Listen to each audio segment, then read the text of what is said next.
Welcome back to WagerTalk.com. We're talking NCAA bubble teams. Brian, every year, this time of the year, you got everybody doing their brackets and who's going to make the dance, who's not, who's on the bubble.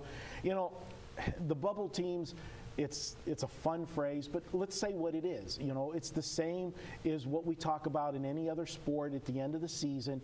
These teams are in must-win situations, pure and simple. And what do we say the final 2 weeks of the football season? They're in a must-win because they didn't play good enough all season long to have taken care of business. And everybody loves to bet these teams because they have to win. Well, they don't have to cover. You know, they could still win and not cover. There's a lot of things that can happen. And, you know, I look at it, I don't know about you, but a lot of times these teams, I think they tighten up when they're in these situations. They do tighten up. And, you know, I'm sure neither one of us, I don't know your athletic background, but anytime you play it in a game, you want to win. And whether it be you have to win or you want to win, I don't know how much harder you can play. And, you know, people look at that and they'll say, well, they've got to win this game. Well, the only reason they got to win that game is because they didn't win the other games. And that tells me there's going to be value going against those type of teams. That's what I look for at the end of the season. There's no question that, and especially the ones that get, you know, the more you hear about them, the more they talk about them, the better it is, because Vegas is listening to the same shows that you're listening to. Everybody's reading the same articles, the same data. You know, that's the beauty of the way the game has changed, or the way handicapping has changed. Think back, Brian, when, you know, me and you've been doing this, you know, 30 plus years for both of us. You had us together, we could retire. I'm ready to go right now, to be honest with you. But you look at how we used to do things in the old days, and you hear stories of people used to pay people to get newspapers off of, you know, airplanes and everything else. And, you know, now, you know, when the internet came, that was like the greatest thing since sliced bread.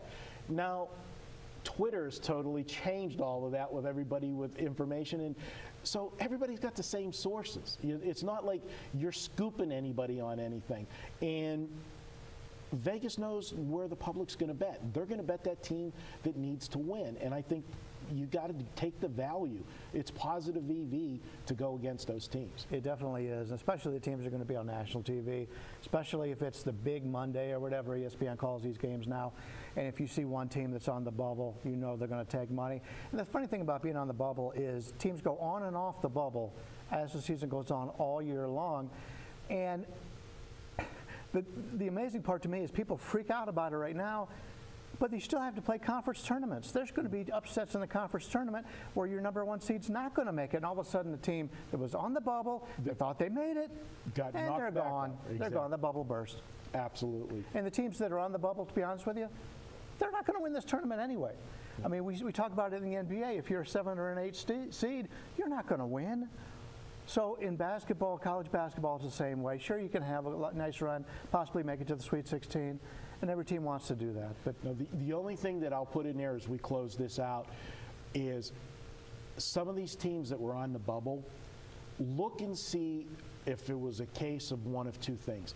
If it was a team like, say, Memphis, the last year Don Calipari was there, when they had all freshmen, they started the season slow, they had to gel, and they were gaining momentum as the season went on. It's just they were digging out of a hole from the beginning of the season. That's a different situation. If a team had injuries at the beginning of the season and they're healthy now, digging out, like, you know, I don't want to say it, but a perfect example would be like Oklahoma City in the NBA right now. Nobody's going to want to play them. They get into the playoffs.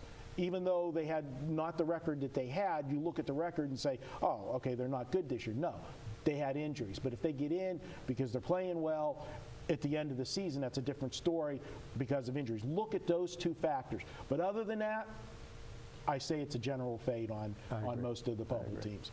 All right, guys, I hope that helped you out in trying to handicap these bubble teams that you're going to hear nonstop until the Selection Sunday comes up in a couple weeks.